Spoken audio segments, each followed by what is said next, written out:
Forward to the microphone.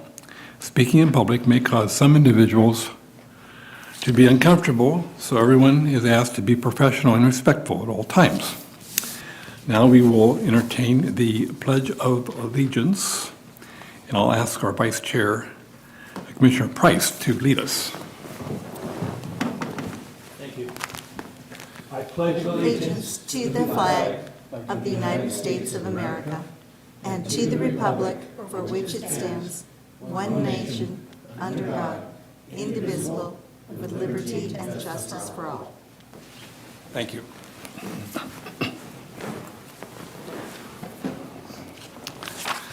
Okay, our first item on the consent agenda, item 2, and this is the consideration of approval of the September 27th, 2017 Economic Development and Housing Commission meeting minutes.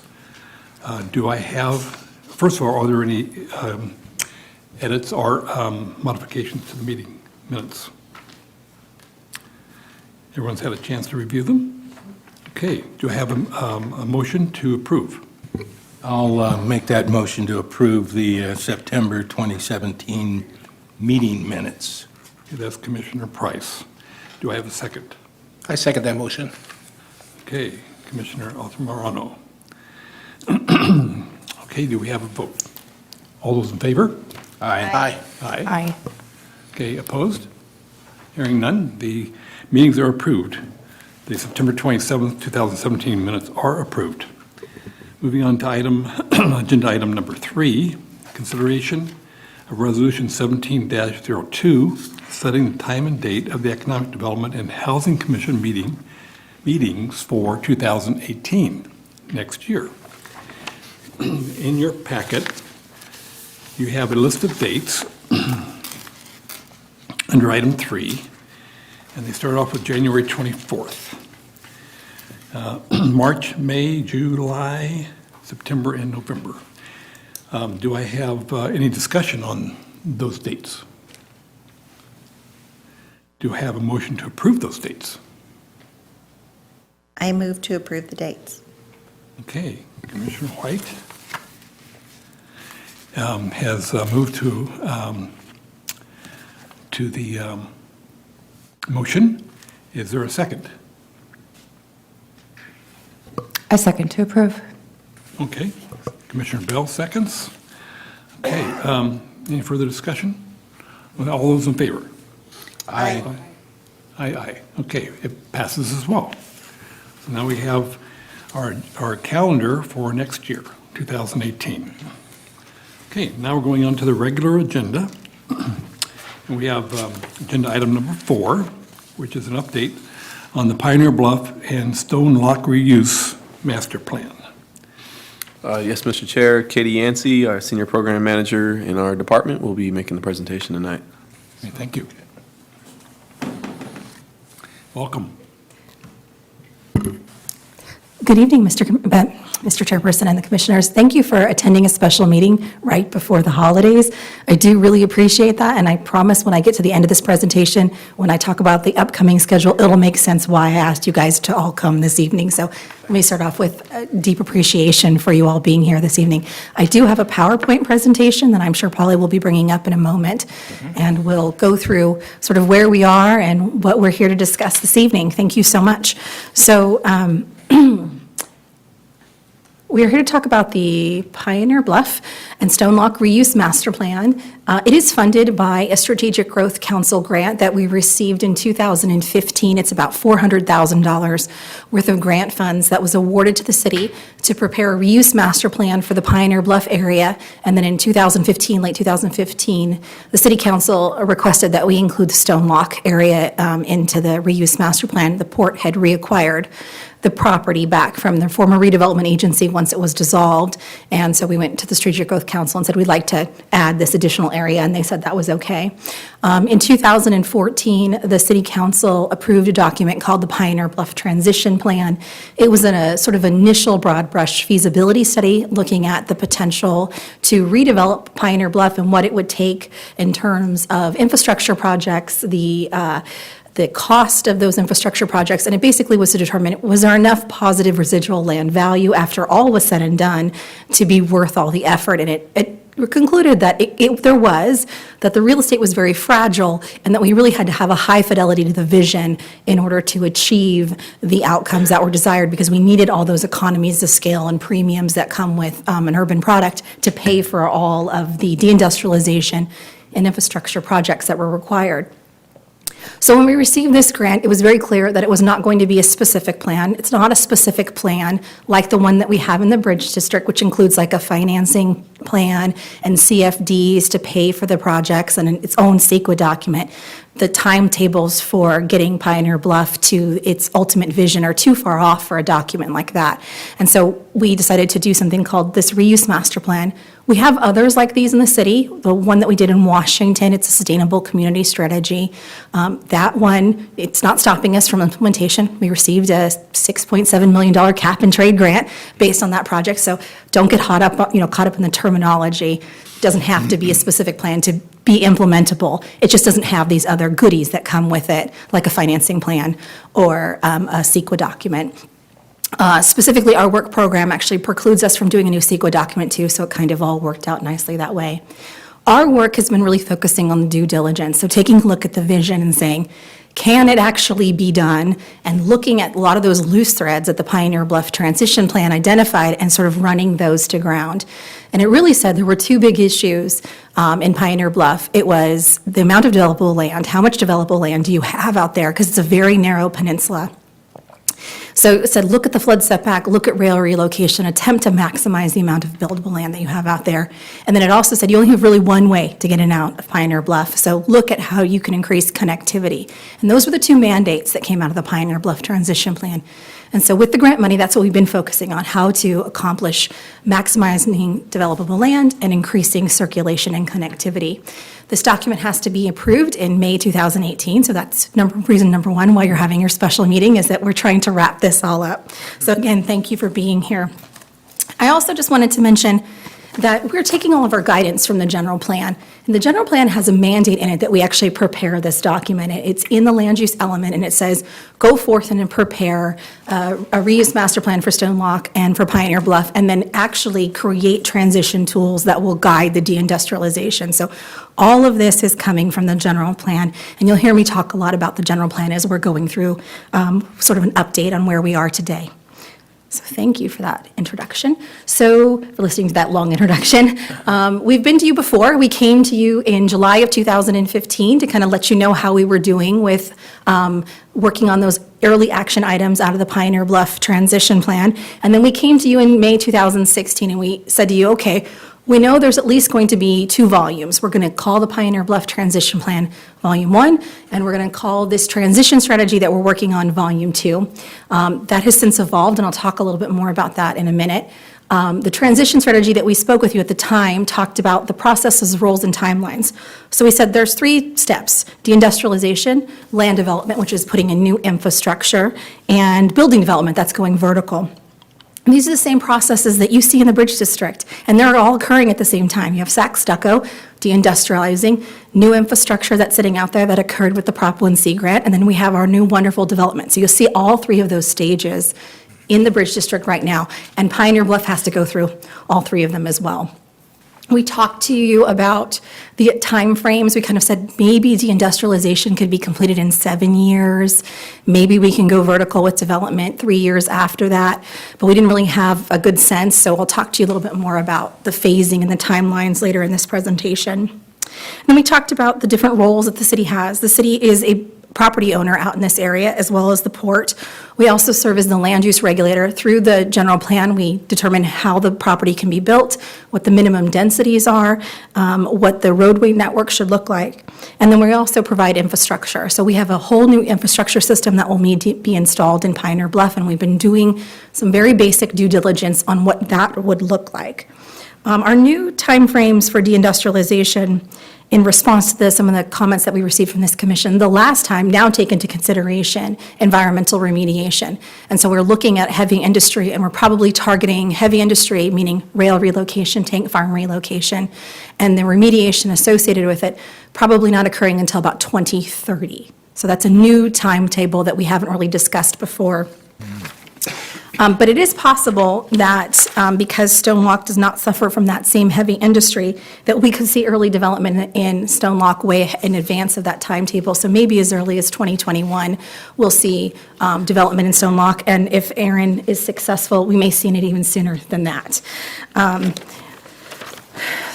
then we've been doing a tremendous amount of due diligence out there as well, just not only looking at the infrastructure and the costs, but we've also been working with our regulatory partners, particularly the Central Valley Flood Protection Board and the Army Corps of Engineers who oversee flood protection, and we've been working with them on overcoming a lot of the regulatory hurdles that would prevent development in Pioneer Bluff and Stone Walk. And also at the last commission meeting that we had with you, we talked about what went forward to the Transportation, Mobility, and Infrastructure Commission, and we previewed for this commission this relationship that circulation and land use have, that they are linked when you're in an urban area, and what happens in the road really defines what's happening in the built environment. And so we've been working closely with our partners in the Transportation Division, and we brought on a consultant that's been working through those issues. So that's a little update of kind of where we've been since we last saw you. In addition to all of that, we've presented a lot of our material to the other commissions. So we've been to the Parks Commission, the Historic Preservation Arts Commission. We've gone to the Wasafka Board. We've presented it to the Planning Commission. We've had 2 open houses, one at the Stone Lock property, and then we had one with in coordination with the Broadway Bridge project. And we adopted the general plan in December 2016, so we're coming with fresh direction that came through the general plan process. We put together a team of consultants, Wood Rogers, AECom, Tom Trzynski Consulting, HDR, Pros Consulting, in coordination with the work that's being done in the Parks and Open Space Master Plan, and CH2M Hill. So we've got a team of consultants that have been working on this project since we last met with you. We've all brought them under contract, and we are rapidly spending down our grant award. And we've done due diligence on our flood setbacks, our Parks and Open Space Master Plan, our active transportation and trail systems, the Broadway Bridge, courtyard relocation, and rail relocation. And I'm sure you've heard the port was able to acquire a deal with Shell to have Shell shut down in 2021. And they'll be doing their own remediation, and the port will have an option to acquire that property after that's done. So a lot has happened that's been advancing the Pioneer Bluff Reuse Master Plan. So in the staff report, I talked about the various new volumes that are coming forward. I mentioned there was 2 before, we have 4 now. We have the Volume 1 Pioneer Bluff Transition Plan. Volume 2 is an existing conditions assessment. For this commission, I wanted to focus on the market assessment component of that existing conditions assessment.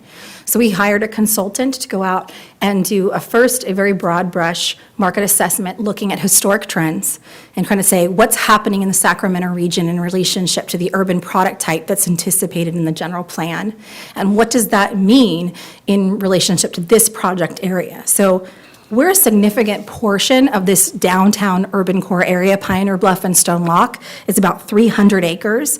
And when you look at what's expected to happen in this area that's outlined in orange, it's transformative for the Sacramento region. It's doubling the workforce in this area. It's 8 times the residential that occurs in this area now. And we have new major parks. We have potentially a soccer stadium, a new hospital, all happening in this concentrated downtown core area. We're 300 acres of that. And we're about 11 million square feet of development in that entire area. So we're similar to the Bridge District in Washington in its capacity, and we have about 3 miles of waterfront that's under this master plan area. So we have a lot of connectivity to the waterfront that we're trying to prepare for. When we presented this item to the council in conjunction with the Broadway Bridge, because we wanted to say, hey, how do you want us to work with the Broadway Bridge on this project? They said, please be mindful of the context. You're not operating in isolation out there with Pioneer Bluff and Stone Lock. You need to be mindful of the State Street neighborhoods. You need to be mindful of what's happening out in the Barge Canal. You need to be mindful of your Southport neighbors. And so we've made a real effort to not only look at our internal neighbors, but look to our neighbors across the river. And so this market assessment was an attempt to understand how do we fit in all of that. And essentially it came back that we're heavily constrained. We don't fit gracefully into this downtown area. The river is a barrier, the freeway is a barrier, the rail is a barrier, and so we need to address all of those or mitigate and manage them as best as possible. There's also very limited demand for the market in the market for the type of urban product that we need to get the kind of financing necessary to build this product. And so we're talking about 40-plus dwelling units, the acre, an FAR of 2, so that's even more dense. That's what's in the Bridge District. It's an extremely dense project, and it's very similar to that new housing project that went on Tower Bridge Gateway, that new affordable housing project that's 4 stories. That's the low end of that product type. So you're talking about that all the way through Pioneer Bluff and to some extent into Stone Lock. So it's a very dense urban product that we just don't have a lot of market demand for yet. But never fear, we're going to figure it out, because when our consultant came back and did the analysis, he said, well, you want to build this out in 40 years, and my analysis says it'll take you a little over 100, so let's figure out how to bridge the gap. And so we'll talk a little bit about how we're planning on trying to do that. Volume 3, which is our transition study, kind of attempting to respond to what we've learned in the existing conditions assessment. What are all the challenges? What are all these barriers? What do we do with them? How do we respond to the market conditions? So it's broken down into a couple of pieces. It looks at the deindustrialization challenges. How do you relocate a tank farm? How do you relocate the rail? How do you go through the process of doing the courtyard relocation, the wastewater treatment plant demolition? So it's got some strong guidance there. And then it looks at the land development challenges. How do you maximize the building development land? We went through the process of establishing the flood setback. We have met with the Central Valley Flood Protection Board and provided them with our determination of where we think the levee setback is. They have concurred. And so we have settled on an appropriately urban boundary for the levee setback. We even went to the West Africa Board and said, how do you want to balance your desire for flood protection with economic development? And we made recommendations about how the West Africa Board could do that. They agreed with our recommendations, and we took that to Central Valley and said, this is how we think we should be determining urban levee setbacks. They agreed. So we've made a significant amount of advancement in this issue of how do we maximize the built environment out there. We're continuing to update our transition economics and looking at how much it would really cost to do something like rail relocation, how much it would really cost to put in new pipes and new streets. So we've been continuing to do that. And then we've also been working on sort of this interplay between what's happening with the Southport traffic demands and what's happening in the urban area. And so I told you I'd get to it. So on January 17th, we're going to be going to the City Council with a workshop on the street network. And Jason McCoy, who is the project manager for the Broadway Bridge, he and I are partnering in that workshop.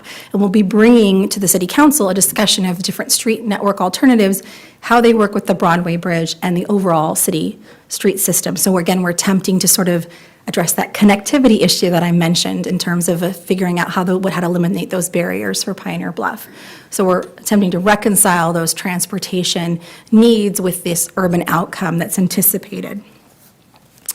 And then the building development challenges, those really are market, and they're not the market we can't control at our local level. They're kind of a regional market, but we are going to be looking at what kind of programs and policies that we can have in the city to encourage business attraction, business retention, and expansion. And what we're really just doing is going back and looking at the work that has been previously done and looking to mine that and say, what were we doing well? What did we say we were going to do and we didn't do? And kind of come back and make some recommendations to our city council about formalizing some of those programs so that we can really begin to sort of try to goose the market into that urban product type. So we also worked on the timelines, and we took a close look at what were actually the dependencies. So for example, in Pioneer Bluff, we're fairly certain that the first domino that has to fall is rail relocation, that we really cannot get anything else happening in Pioneer Bluff until rail relocation occurs.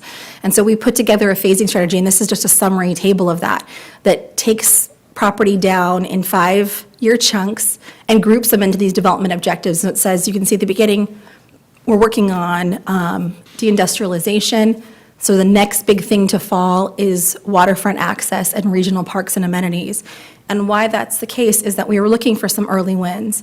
What can we do to start to transform Pioneer Bluff that doesn't require business relocation, that maybe doesn't require environmental remediation or a $50 million, infrastructure project to redo South River Road. Like, what can we do to get people looking at Pioneer Bluff and Stone Lock differently? So we said we were going to lead with open space, and so we started looking at open space projects as our sort of our initial projects that were coming out of the gate. And you can see that we're 10 years away from really building new infrastructure to support Pioneer Bluff and seeing new mixed-use urban development occurring in the area. So after we kind of did all this work about what's really out there and how did we ground truth everything that was there, and then what are all the opportunities and challenges that we had, we said, okay, there's no way we can do a financing plan. There's just too many variables that we can't pin down. There's too many things that we don't have control over, too many things that need additional, due diligence on. We need the council to tell us, yeah, go forth and spend the $400,000 to go do that feasibility study to get the answer that you're looking for. So we said, we can't do that. But what we can do is a conceptual investment strategy that complements these findings that are in volumes 1, 2, and 3, these recommendations or these calls to action that come out of these volumes. And so it includes a need and purpose statement. It talks about, as I said, these incentives, either deindustrialization incentives or policies and programs that already have been talked about generally, but maybe not implemented for business attraction, retention, expansion. We have been looking at preparing action plans. They're very boring. I didn't attach them to your staff report, but they're long spreadsheets like this that break down, this is step 1, this is step 2, this is step 14 of just relocating a tank farm and memorializing them and trying to attach timetables to them so it doesn't feel like it's a mystery, that it feels like there's a path, like I know what my steps are to get where we're going. And then we're trying to break that down into what can happen in 5 years, and then what can happen in 10, and then what's happening post 10 years from now. With the 5-year action plan, we're also developing a CIP, so a sources and uses table. How are we going to pay for these things? Where's the money coming from? What do we think we could reasonably accommodate in our pipeline? Staff's resources are limited as well as just money is limited. So what do we think we can reasonably get done in 5 years? And then the most fascinating part of this process that we're attempting to do is look at how we're prioritizing our projects. And so we've brought in a consultant, CH2M, my consultants here in the back, and they have interviewed staff, and they're going to staff and they're saying, how do you make decisions? When you're looking at the council strategic agenda, how do you think about how does this interplay with this? And how are you deciding, okay, instead of doing this, I'm going to do this. If I'm going to zig or I'm going to zag, what's the process that you're using? And is there a tool or is there a suite of tools that's missing that would help you make those decisions better? And so we're attempting through the lens of Pioneer Bluff only, recommend projects that are outside of our scope, but influence, so they're outside of our local geography, but they influence what happens on the riverfront and saying, this is the order we think that they need to go in and this is why. And here are the tools that we think that can help you run through either opportunity cost analysis or return on investment analysis or scenario planning.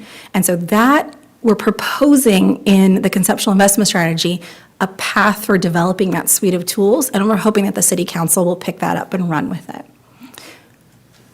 So where are we today?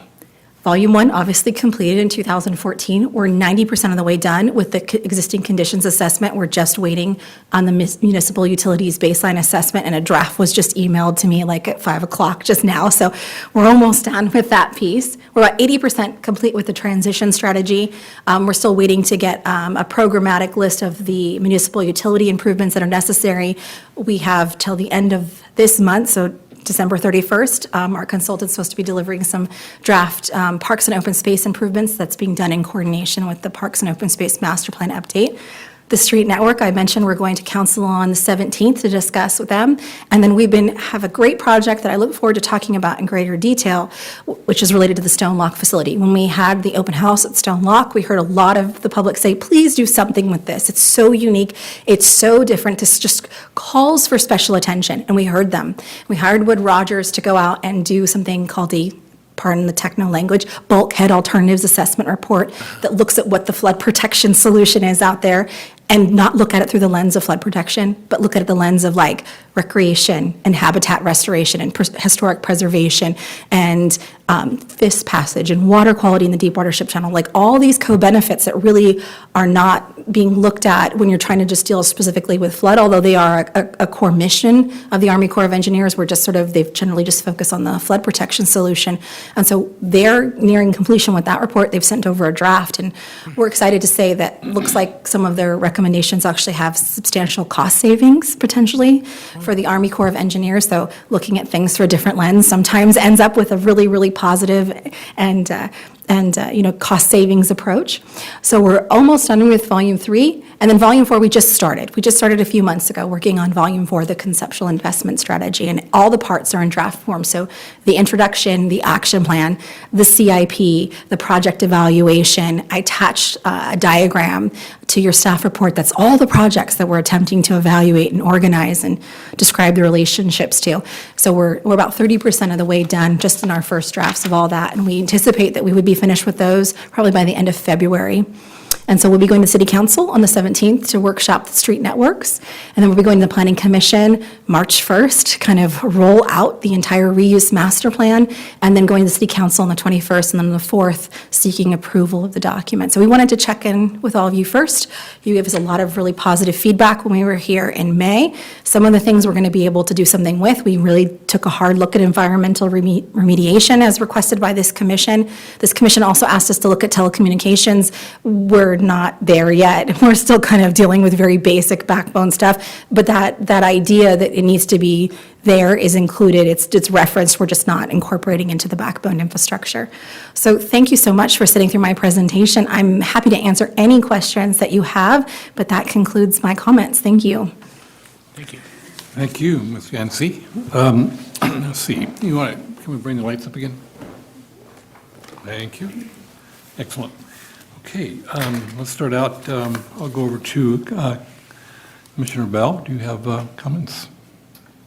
Well, I wasn't here last year when you presented, so this is kind of like my first in-depth review of all of this. And there's just so much, I don't have my phone. Sorry. I'm just still absorbing all that is taking place there in this project area, so nothing at the moment from me. Okay, thank you. Commissioner Campbell. You put me on the spot to say something, huh? Well, Thanks for your presentation. I enjoy always hearing about updates in land use, and particularly along the river. I just have one question with regard to your product that you're saying right now, the type of product you would have to deliver to make this profitable is not a market option at this time. What are you talking about? I realize the density issue. Are you also talking about vertical? It's primarily an issue of the density and the verticality, but it's also that it's mixed use. And so mixed use implies that at least a percentage of it will be commercial office. And right now, the primary commercial office user in this region is the state. And so really for this type of product, you're looking at private sector office users. And so we don't have any, large headquarter buildings. I mean, we have Raley's is in West Sacramento, and we're so glad that their corporate headquarters are here. We don't have a Wells Fargo or a Bank of America or an Amazon. And so part of the challenge is finding the occupants for this Class A riverfront commercial office space that is very expensive. I mean, it's not a cheap place to rent. And we want people who are buying into this idea that I'm going to live and I'm going to work in the same area, and I want to be part of the downtown, and I am looking for a 24-hour, at least 16-hour experience, and I want a bike, I want to take the streetcar. And the resident demand is absolutely there. We just don't have the CEOs saying, yeah, I'm going to put my corporate office in this location.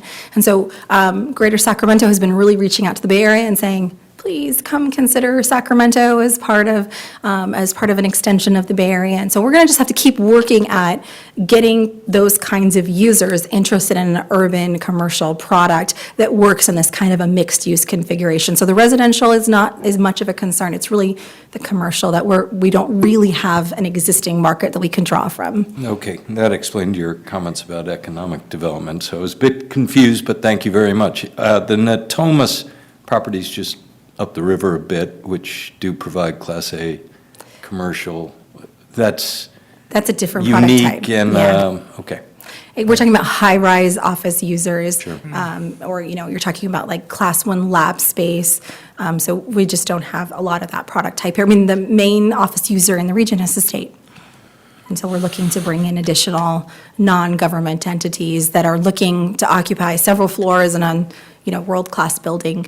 And we need to get that from outside the region or grow it in the region. And Katie, just maybe you could, just by way of background for the commissioners that don't have it here, is the general plan being the origin of those, the mix of development? Maybe just a little background on that. Yeah, thank you for that point, Erin. So it's two, actually, I'll add to that. So it's two things. So the general plan says this is what mixed use means, and this is the target densities that are there. So it says you're going to be so much residential and so much commercial, and you're going to occur in this local geography. So it does not necessarily mean it's going to occur in the same building, but you're going to occur in the same sort of dense local geography. The general plan says that. The general plan says that because it's all really about greenhouse gas emission reductions and vehicle miles traveled reductions, which really comes also from SACOG. It's a regional mandate. It's a state mandate. There are several, and I can't recall them off the top of my head, but legislative mandates that we look at reducing greenhouse gas emissions. And so, as I said earlier, we're looking for residents or CEOs that are like, I want to live here and I want to walk or take my bike to my office. So it comes from the general plan, it comes from the state mandates related to greenhouse gas emission reductions, and then it comes from SACOG as well, too. So we're responding to these legislative and planning document mandates that there be dense commercial and dense residential occurring in the same general location that makes them walkable and bikeable, so you're taking automobile trips off the system and putting in alternative trips.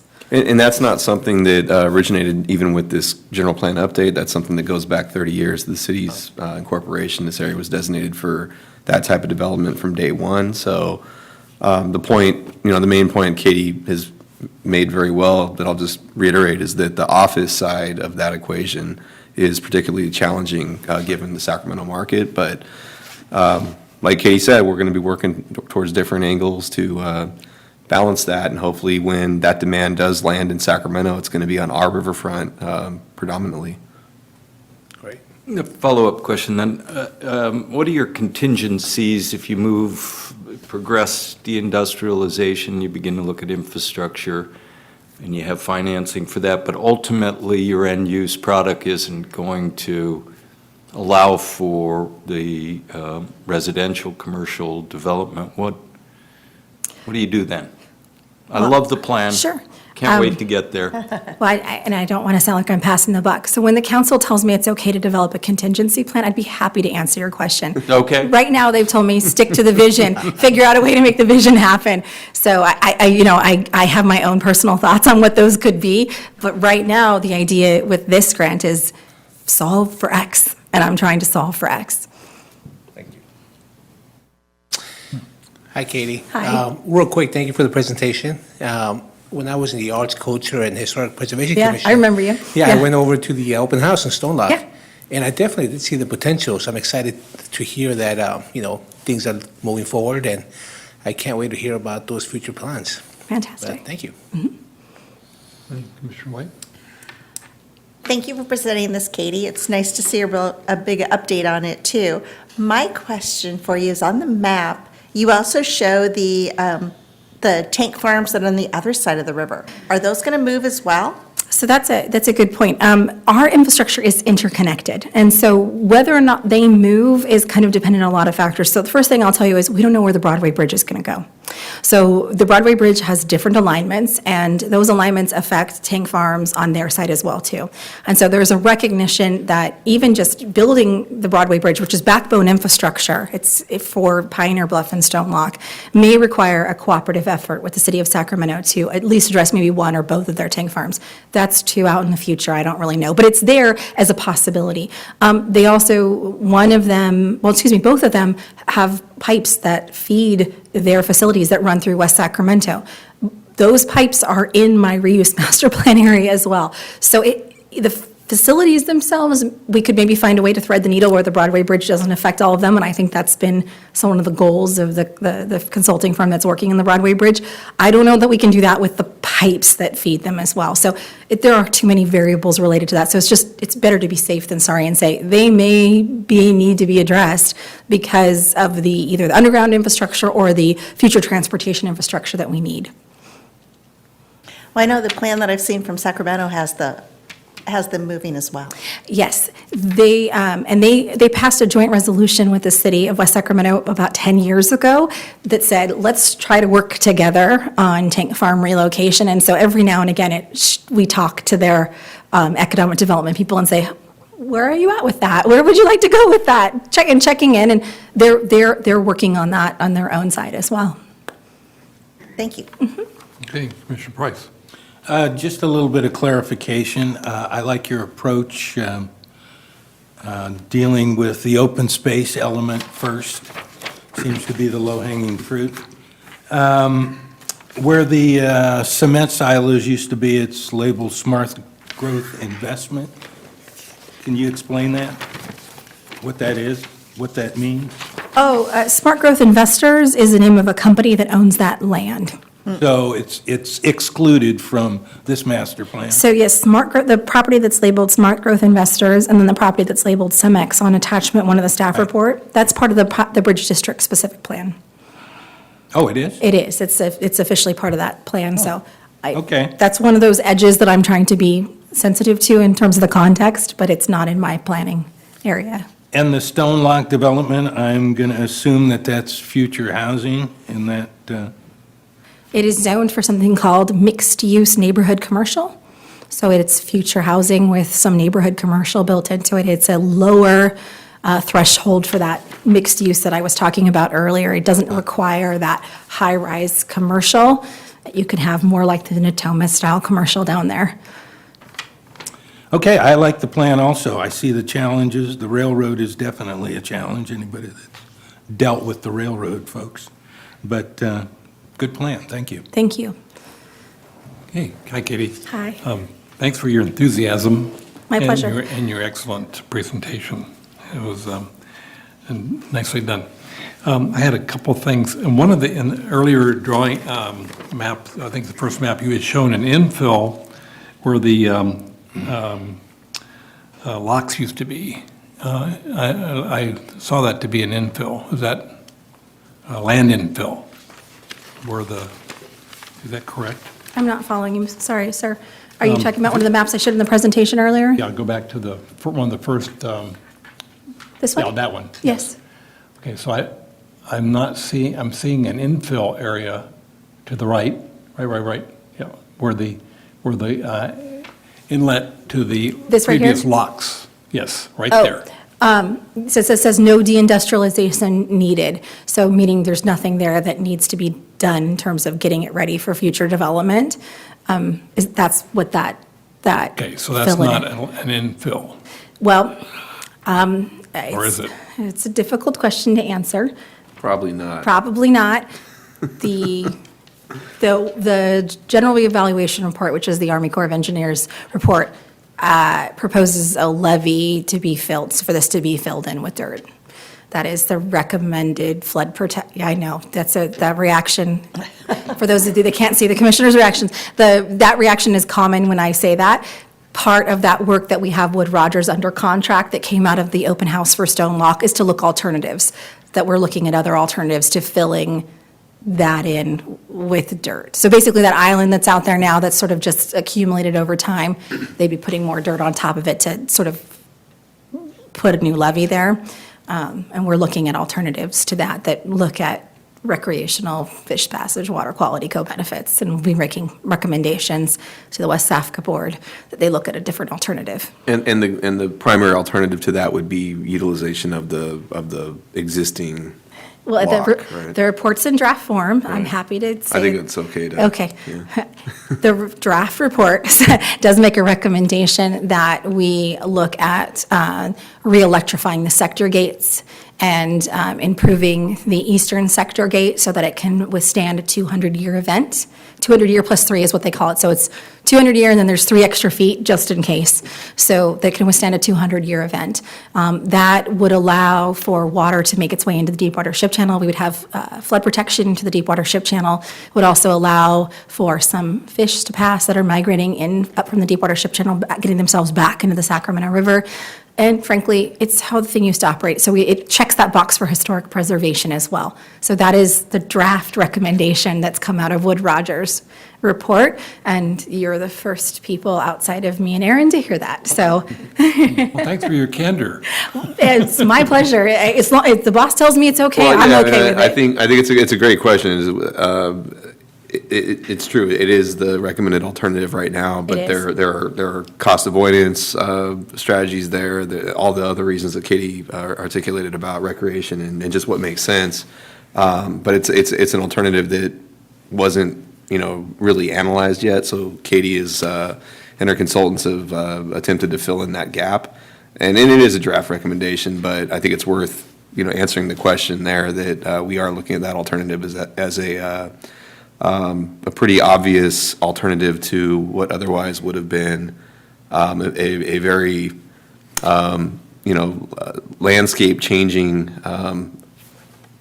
implementation to solve that issue that was the current recommendation. So, and it wouldn't be the best for land use in Pioneer Bluff or Stone Lock either. So that's why we have taken that task. So part of the whole attraction there is to have that waterway connection, I would think. Right. And today, there is still that connection, right? I mean, or is it blocked off by the lock? No. So right now, there are these things called stop logs, and that term I used earlier, bulkhead assessment report, it's called a bulkhead. So basically, there are these metal logs that prevent water, a lot of water from getting in from the Sacramento River into the Deepwater Ship Channel. They're not seeded properly, and so there's a minor amount of leakage that occurs. So some fresh water does leak into the Deepwater Ship Channel, but it's not how it was designed to operate. And when lockage occurs, water does make its way from the Sacramento River into the Deepwater Ship Channel, and so that has been a tradition. There's traditionally been water making its way into the Deepwater Ship Channel from the Sacramento River when it operated. And so since 2009, there has been essentially a wall between the Sacramento River and the Deepwater Ship Channel, and just a little bit of water's been leaking through. So it's been this acting wall. as a coffer cell gate. Absolutely. It is a barrier for all those co-benefits that we are articulating, and the recommendation that's a forward just memorializes that barrier, and we were recommending something different. Right, so part of that is obviously the Army Corps of Engineers and FEMA, Yes. right? As far as partnering, Yes. along with, so so you're drawing this influence or partnering in? Oh, yeah, I'm Greg Fabian, who's the flood protection manager for the city. I speak for him. I apologize, he might not articulate it this way, but he kind of gave me his blessing. Go forth and see what you can find. And so it's a draft report, so we have not had a chance to circulate it with the Central Valley Flood Protection Board or the Army Corps of Engineers. So it's just been circulated internally. But yes, that's our next step. It's just a reconnaissance report. It's sort of a feasibility analysis, like, is there something else out there that checks all the boxes, and by the way, checks these other 6 boxes that this alternative does not? So the other part of that was your levee setback line, that you had the Yes. blue line, I think, on Yes. one of the drawings, the next plat? There it is, right there, the levee setback line. So the blue line Yes, is, yeah. that's not our setback line. It's a little difficult to see. It's I think it's orange or yellow. It's Okay, so it's not as far back as the purple line. No, the purple line is an excavation limit line because the Corps, the Central Valley Flood Protection Board's jurisdiction goes 300 feet out from the river's edge. That just line represents sort of where we would have to be cognizant of any excavation that might affect the structural integrity of the levee. So, Right. but I guess it's a yellowy orange line that's next to the okay. green line, that's the setback line. Okay, that's clear, thank you. Yeah, it's about 130 feet in Pioneer Bluff from the waterside edge. Yeah, the other thing that's happening there is we've got a narrowing of the river right at the mouth to the marina. Yes, that location, it's narrower there than it is pretty much That everywhere whole thing else. really needs to be studied hydraulically. It is being studied hydraulically by the people that are have more expertise than I do. But yeah, MBK and Wood Rogers, I've been working with West Africa on studying that information hydraulically, yes. Okay. Then, the other is the Stone Lock link and influence. Yes. And I think that rather than, that should also be a partnering setup, right? So that there is, so that whole, there's kind of the link or the connector is the water that is bridging or, connecting the Stone Lock area to the Pioneer Bluff area. Are you talking about the Barge Canal area? Right. Right in And this so- location? Right, so all that needs to be partnered out as far as the master planning is concerned, the way I see it. Well, we're coordinating with the people that are in charge of the city's Parks and Open Space Master Plan. And so there's something that in the 2003 Parks and Open Space Master Plan, it's called the Central Park. That's being reevaluated, and we are partnering with those folks on what the Central Park looks like in light of the mixed-use urban vision. When that was done, it sort of ignored that vision. The Central Park concept ignored that vision. It put a lot of ball fields and basketball courts and an arboretum out there. And it needs to be reconciled with the urban vision. And so we've been coordinating with Where those folks. specifically is that? Excuse me? Where specifically is the recreation area? Well, the Central Park concept is all of Stone Lock. All of Stone. All of Stone Lock was the Central Park concept. So obviously, you can't have a park and And mixed mixed use. use in the same location. So that is being reconciled through this update of the Parks and Open Space Master Plan. I'm on that team, and I've been working with the consultant, and I hired their consultant to do work on the very space that you're referring to, Commissioner Brady, which is that area right there. We hired them to do something called a Stone Lock reuse strategy that's looking at that opening to the Sacramento River and then to basically Jefferson Boulevard, and figuring out like how to maximize the utility of that space for recreation purposes in conjunction with the work that Wood Rogers has been doing on the flood protection alternatives. So we're trying to marry recreation and flood protection Right. and reconcile recreation and open space with mixed-use urban development. So what I'm seeing is that perhaps there's rings of influence that generate out from the levee waterway as you look at your master planning and look at the use densities as that radiates, or not radiate, but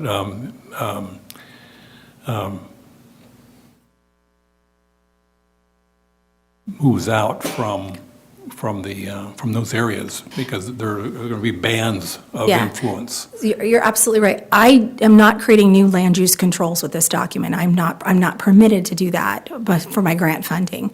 So the general plan says that the zoning in Stone Lock can be anywhere from 6 to 60 dwelling units to the acre. So that kind of banning that you're talking about, it lives in that range, but I am not allowed to prescribe that with the work that I'm doing based on the funding that I've received, because I would be introducing new land use controls that are in addition to the general plan. I can make recommendations, and I'm happy to take that forward as a potential recommendation, but I cannot create new land use controls with this I think- document. I think it's part and parcel to the overall thinking or master planning of it, that those density requirements need to be a part of that. Yeah, I don't disagree with you, sir. I'm just telling you, the money that I have to pay for it would prohibit me from doing that. So I can take it forward as a recommendation for future iterations, but I can't incorporate your recommendation at this time, other than to acknowledge it and recommend that it moves forward to the next phase. Okay. Thank you. Thank you. Anything else from the commissioners? Yes. Let me apologize at the outset if I should know this. I don't. discussion about the transformation of the lock area there and infill? It would not be, I assume, developable property, right? You mean if there If you was a were to- levee across there? But it raises the question about what the intended use of the locks are. It seems it has historic value and Yeah, I cultural think value for the it's safe to community. say. Would we? Right. Are we expecting to preserve that in some form or another, whether it's operational as a water flow and control? Yeah, just as a general comment, I think it's safe to say that the solution that was identified in the what was it? The GRR. The GRR, the General Yeah. Reevaluation Report, didn't completely reconcile that point. It didn't look at the fact that, you know, that you had this unique facility here, and you had this proposed flood solution. I can't address exactly why that was the case, but that was a long time ago. We have taken a fresh look at this overall area, and absolutely, though, on your kind of last comment there, that is a unique facility with some history, and you don't find locks just laying around. There's only Not one on in the list, California. not on the Sacramento So that River is system central to anymore. this plan, as Katie has, pointed out. And yeah, you probably want to add to that, so. Well, I think the commissioner's concerns are the same concerns that we had when we found this information out. So your reaction is not, it's not unusual, and there's no need to apologize. Everybody sort of feels the same way when they go, oh, I didn't know that was what they were thinking. I think that they were thinking about it from a maintenance standpoint. The easiest thing to maintain is an earth levee, and the easiest thing to probably get environmental approval on is just putting it back the way that it used to be before the port was constructed. There used to be a levee there. They punched a hole in it to build the barge canals. I think that was the thinking, and from that perspective, it makes a lot of sense why you would think that way. Very easy O&M, and I'm restoring it to its original condition. What we're trying to do is, as you point out, is recognize that restoring it to its original condition is maybe not the right thing to do, that it's too special to do that it's so transformative and it's so unique, and it so epitomizes the industrial heritage of the city that we need to be more protective of it. And so that's why we looked at it originally as how can we achieve the same flood protection goals that the Corps is primarily motivated by and still do all those other things. And so that is how we arrived at the desire to look at it and make some recommendations to the West Safka Board that they consider going down this path. It's just a happy coincidence that our solution is about 90% cheaper than the one that the Corps has recommended. So, Final question, the facility itself, is it under control of the city? It is. It is no longer the Corps'? so the Corps, yes, Facility. the Corps quick claimed it when it was still under the port's possession, and then 2015, recognizing that it was a unique flood protection asset, I was involved in the transfer of the asset to the city. Okay, excellent, thank you, That's appreciate good to that. know. All right, anything else? No, but it sounds like we're going to have a great discussion when you come back to us with the Stonelock plan. Absolutely. I look forward to coming back with all the implementation items. Very good. Thank you for your presentation. And Mr. Laurel, is there anything else you'd like to add? I think the only other thing I'd want to add is we didn't get into it a lot tonight, but the rail relocation project is obviously very important, not only for Pioneer Bluff, but also for the riverfront and the city at large.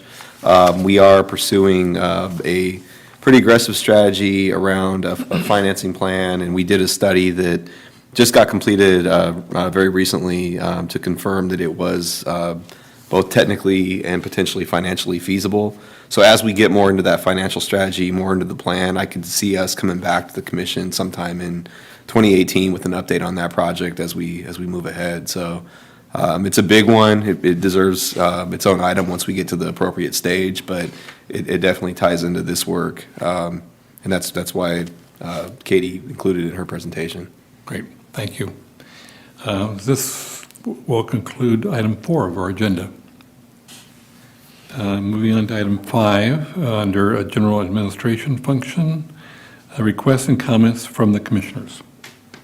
Do I hear anything? Yes. Since we've got Aaron here, how's the EFID?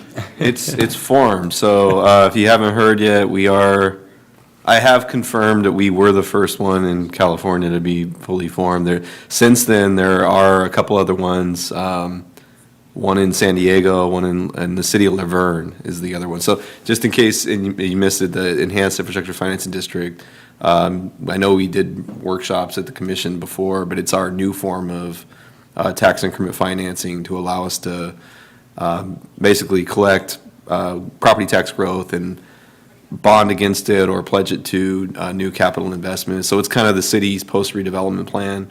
So we're in good shape there. It's formed as of the current fiscal year, and we've had a lot of growth this year. We've had a lot of new industrial development, a lot of other development in that area. So we're expecting it to be a good first year that'll allow us to keep our capital program on track. So, thanks. Congratulations, I want to Thank you. again Yeah. say, it's great to have West Sac out in front. Yeah, and Commissioner Escobar, who's not here tonight, is actually on the Public Finance Authority Board for the EIFD. He's the public member, so, yeah. Now, none of the housing set-aside can be transferred for that. It doesn't include a housing component, but we have in the past used the same money, which is our Measure G money, for housing, so it doesn't preclude you from doing that. In fact, it calls out specifically that you can, but it doesn't have a housing set-aside like redevelopment did. So, yeah. Okay, thank you. That's all. Mr. Laurel, what's the status of the mayor's, The Bloomberg Challenge? competition? Yes, Blumberg. Yeah, so I believe we're expecting to hear about the next round. There's a second round of sort of finalists that have to do a more in-depth application process. I believe that announcement's expected in January. What was our final submittal? So the one that they ended up putting in had to do with the, it was a data application that was centered around the Kids Home Run program. To be able to get data from the preschool years on, to kind of show the outcomes in that program. I would do an even worse job of explaining it if I go beyond that, but that's the gist of it. It's a data tracking application that would be developed and put to practice in the Kids Home Run program. Okay, thank you for that update. The other question I have is on Lake Washington, that's east of Jefferson. There's a strip of Lake Washington that's not developed. And it hasn't, and there's a lot of development going on now in Southport, east, between the levee and Yeah, this is, where it's I off. think you brought this one up before. It's the south side of Lake Washington Boulevard. Correct. that, I brought it up over the last 5 or 6 Yeah, years. so I asked the Community Development Department about that some time ago, and from what the answer I got was there was a certain trigger point with the development that would require it to be completed. Now, I would point out that, that's outside of our purview, so I would encourage you to reach out directly to Charlene Hamilton, our Community Development Director, is who I talked to about it. So she would be more precise with what that trigger point is, so. So there's an established trigger point. I believe so, and I don't know where that resides. It's probably in some development agreement for Newport Estates or one of those, but, yeah, it's not something our department is involved in, so. But it's definitely in the purview of the Community Development Department. Right. Yeah. And so maybe you could interface with Charlene Hamilton and bring. I would prefer if you could reach out to her directly about Okay. that. Yeah, I'd be it's happy really to. outside of the purview of the commission, so. All right. Thank you. Okay. Any other comments from the commissioners? Okay. Staff update. Yeah, I just wanted to kind of reflect on the last year. It's been really busy, 2017. Hard to believe it's over. You all, in addition to all your commission roles of, you all have very demanding jobs and very involved in the community. We have our chamber board chair here on the commission, so, and Commissioner Brady, you continue to be involved in that organization too. So I just want to take this opportunity to thank you all for the commitment you have to this community and to this commission. Hopefully, we'll have I guarantee you we'll have another jam-packed 2018. a lot of new projects on the horizon, a lot of topics that we will continue to bring to you to get feedback. So I mentioned the rail relocation project. You'll also see in the first quarter, I anticipate something on CDBG, because we have the next funding round coming up. But that's what I would like to do at our next meeting, which is January 24th, is give you a kind of a status update on what to expect in the coming year. So you as commissioners will hopefully stay interested in being on our commission. So, but yeah, thank you for another year, and it's been a pleasure being staff to this commission. Thank you. And we echo that back to the staff support that we've received as well. Thank you.